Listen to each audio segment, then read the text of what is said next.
नमस्ते। आज एक ऐसा सवाल उठाते हैं जो देसी हिप हॉप के हर फैन के दिमाग में कभी ना कभी जरूर आया होगा। आखिर ये पंजाबी हिप हॉप का इतना दबदबा क्यों है? तो सवाल देखिए एकदम सीधा है। चाहे स्ट्रीमिंग चार्ट्स उठा लें या फिर कोई वायरल ग्लोबल हिट, एक ही तरह का म्यूजिक बार बार टॉप पर कैसे पहुंच जाता है? बस यही वो पजल है जिसे आज हम सब मिलकर सॉल्व करने की कोशिश करेंगे। अब देखिए, एक तरफ हैं डीएचके के अपने दिग्गज डिवाइन, एमीवे, कृष्णा, और दूसरी तरफ हैं पंजाबी हिप हॉप के superstars Sidhu Moosewala, Karan Aujla, AP Dhillon. Talent में तो कोई कमी दोनों तरफ नहीं है ना? तो फिर ये जो चार्ट्स और नंबर्स हैं, इनकी कहानी में इतना बड़ा फर्क क्यों दिखता है? ठीक है, तो इस पूरी गुत्थी को सुलझाने से पहले ये जरूरी है कि हम सब एक ही पेज पर हों। मतलब जब हम देसी हिप हॉप कहते हैं तो इसका असल में मतलब क्या है? तो देखिए, विकिपीडिया की माने तो ये साउथ एशिया के हिप हॉप के लिए एक बड़ा सा अम्ब्रेला टर्म है। इसमें वो सारा रैप म्यूजिक आ जाता है जो इस रीजन में या फिर यहाँ के डायस्पोरा में बनता है। सुनने में तो बड़ा सीधा साधा लगता है ना? पर असलियत में ये डेफिनेशन इतनी सिंपल है नहीं। होता यह है कि जब भी देसी हिप हॉप की बात होती है तो अक्सर नेपाल का नेप हॉप, नॉर्थ ईस्ट और साउथ इंडिया की सीन्स और यहाँ तक कि बांग्लादेशी हिप हॉप भी बातचीत से बाहर रह जाता है। तो क्लैरिटी के लिए इस पूरे एनालिसिस में हम अपना फोकस दो सबसे बड़े प्लेयर्स पर रखेंगे। एक तरफ हिंदी उर्दू हिप हॉप और दूसरी तरफ पंजाबी हिप हॉप। तो चलिए अपनी जांच शुरू करते हैं, और हमारा पहला सुराग वो हमें मिलता है इतिहास में। पंजाबी हिप हॉप का जो ये मेन स्ट्रीम पर कब्जा है ना, ये कोई कल की बात नहीं है। ये टाइमलाइन देखिए, पूरी कहानी एकदम साफ हो जाएगी। 2000 के दशक की शुरुआत में बोहेमिया जैसे पायनियर्स ने इसकी नींव रखी।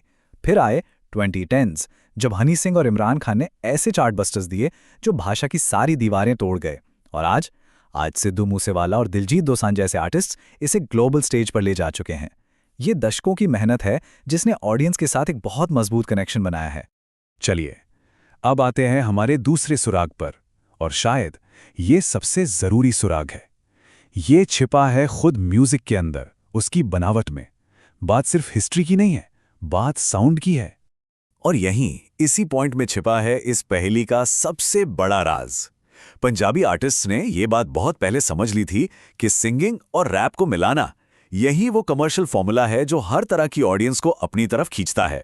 ये एक जबरदस्त बिजनेस स्ट्रैटेजी है जो सुपरहिट साबित हुई। और ये जो फर्क है ना, ये उनके म्यूजिक बनाने के तरीके में एकदम साफ झलकता है। पंजाबी हिप हॉप में क्या होता है, एक ही गाने में मेलोडी और रैप मक्खन की तरह घुल मिल जाते हैं। लेकिन डीएचएच में वहां अक्सर एक दीवार सी खड़ी हो जाती है। आर्टिस्ट या तो एक एकदम प्योर हार्डकोर रैप ट्रैक बनाएगा या फिर एक बिल्कुल अलग रेडियो फ्रेंडली कमर्शियल गाना।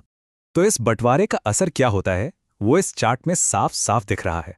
रफ्तार या बादशाह जैसे डीएचएच आर्टिस्ट्स के सबसे हिट गाने उठाकर देख लीजिए, लगभग हमेशा वो उनके मेलोडिक कमर्शियल ट्रैक ही होते हैं।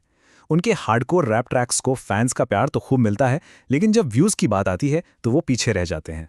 पंजाबी आर्टिस्ट इसी बंटवारे से बच जाते हैं, और नतीजा ये है कि उनका लगभग हर गाना एक पोटेंशियल हिट होता है। अब वक्त है हमारी इन्वेस्टिगेशन के आखिरी सुराग का, और ये एक ऐसा फैक्टर है जिसे अक्सर लोग नज़रअंदाज कर देते हैं। क्यों? क्योंकि ये आपको स्पॉटिफाई या यूट्यूब के नंबर्स में नहीं दिखेगा। देखिए, असल बात यह है कि म्यूजिक सुनने का हर तरीका गिना नहीं जाता। जो स्ट्रीम्स हमें दिखते हैं वो पूरी पिक्चर नहीं है, और ये चीज़ असल पॉपुलैरिटी की तस्वीर को काफ़ी धुंधला कर सकती है। लाखों करोड़ों लोग हैं जो अनऑफिशियल तरीकों से म्यूजिक सुनते हैं, और इन स्ट्रीम्स की गिनती तो कभी होती ही नहीं। इसका सीधा मतलब ये हुआ कि किसी आर्टिस्ट की जो रियल फैन फॉलोइंग है वो ऑफिशियल आंकड़ों से बहुत अलग हो सकती है। और ये एक ऐसा इनविजिबल फैक्टर है जो सीधा बिजनेस पर असर डालता है। कैसे? क्योंकि जब नंबर्स कम दिखेंगे तो ब्रांड डील्स और इन्वेस्टमेंट भी कम हो सकता है, भले ही जमीन पर असलियत कुछ और ही हो। तो ठीक है, अब हमारे पास सारे सुराग आ चुके हैं, हिस्ट्री, साउंड की स्ट्रैटेजी और वो अदृश्य ऑडियंस। चलिए अब इन सबको एक साथ जोड़ते हैं और इस पजल को फाइनली सॉल्व करते हैं। तो फैसला क्या निकला? पंजाबी हिप हॉप की जो ये सक्सेस है वो 3 मजबूत पिलर्स पर खड़ी है। नंबर 1, उनका हिस्टोरिकल हेड स्टार्ट, जिसने उन्हें दशकों का वक्त दिया एक लॉयल ऑडियंस बनाने के लिए।